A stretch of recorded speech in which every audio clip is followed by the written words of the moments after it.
Welcome to Bengaluru cars. ಇವತ್ತು ನಮ್ಮ ಅಂಗಡಿಗೆ ಒಂದು ಇನೋವಾ ಬಂದೈತೆ. ಇದೀಗ ಸುಮಾರು ಆಕ್ಸೆಸರೀಸ್ ಇನ್ಸ್ಟಾಲೇಷನ್ ಮಾಡಿದೀವಿ. ಬನ್ನಿ ನಿಮಗೆ ತೋರಿಸ್ಕೊಡ್ತೀನಿ ಏನೇನು ಮಾಡಿದೀವಿ ಅಂತ. ಮ್ಯಾಟ್ರಿಕ್ ಲೈಟ್ಸ್ ಇನ್ಸ್ಟಾಲ್ ಮಾಡಿದೀವಿ, ತುಂಬಾ ಚೆನ್ನಾಗೈತೆ ಕ್ವಾಲಿಟಿ. ಮತ್ತೆ ಇದಕ್ಕೆ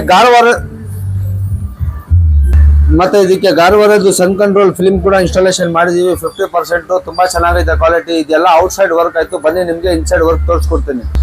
ಸೊ ಇನ್ಸೈಡ್ ವರ್ಕ್ ಅಲ್ಲಿ ನಾರ್ಮಲ್ ಸಿಸ್ಟಮ್ ಇರೋದನ್ನ ತೆಗೆದ್ಬಿಟ್ಟು ಡೈಮಂಡ್ ಸಿಸ್ಟಮ್ ಇನ್ಸ್ಟಾಲ್ ಮಾಡಿದೀವಿ. ಮತ್ತೆ 4 ಡೋರ್ಗೂ JBL ಸ್ಪೀಕರ್ ಕೂಡ ಇನ್ಸ್ಟಾಲೇಷನ್ ಮಾಡಿದೀವಿ. ವಾಯ್ಸ್ ಕ್ಲಾರಿಟಿ ಕೇಳಿಸ್ಕೊಡಿ ಯಾವ ರೀತಿ ಐತೆ ಅಂತ. ತುಂಬಾ ಚೆನ್ನಾಗೈತೆ ಕ್ವಾಲಿಟಿ. ಮತ್ತೆ ಫ್ರಂಟ್ DVR ಕೂಡ ಕ್ಲಾರಿಟಿ ಕೂಡ ಅಬ್ಸರ್ವ್ ಮಾಡಬಹುದು ವಿತ್ ರೆಕಾರ್ಡಿಂಗ್. ಇದು ತುಂಬಾ ಚೆನ್ನಾಗೈತೆ. ಮತ್ತೆ ಇದಕ್ಕೆ total double form double stitch seat cover ಕೂಡ ಫಿಟ್ಮೆಂಟ್ ಅಬ್ಸರ್ವ್ ಮಾಡಬಹುದು, ಯಾವ ರೀತಿ ಫಿಟ್ಮೆಂಟ್ ಯಾವ ರೀತಿ ಫಿನಿಶಿಂಗ್ ಐತೆ ಅಂತ. ತುಂಬಾ ಚೆನ್ನಾಗೈತೆ ಕ್ವಾಲಿಟಿ. ಸೊ ಇದೇ ತರ ನಿಮ್ ಗಾಡಿಗೂ ಏನಾದ್ರು ಆಕ್ಸೆಸರೀಸ್ ಇನ್ಸ್ಟಾಲೇಷನ್ ಮಾಡಿಸ್ಬೇಕಂದ್ರೆ ಸ್ಕ್ರೀನ್ ಮೇಲೆ ಕೊಟ್ಟಿರೋ ಕಾಂಟ್ಯಾಕ್ಟ್ ನಂಬರ್ ಕಾಂಟ್ಯಾಕ್ಟ್ ಮಾಡಬಹುದು. ಒಂದು ಒಳ್ಳೆ ರೀಸನೇಬಲ್ ಬೆಸ್ಟ್ ಪ್ರೈಸ್ ಅಲ್ಲಿ ಕ್ವಾಲಿಟಿ ಐಟಮ್ ನ ಇನ್ಸ್ಟಾಲ್ ಮಾಡ್ಕೊಡ್ತೀವಿ. Thank you.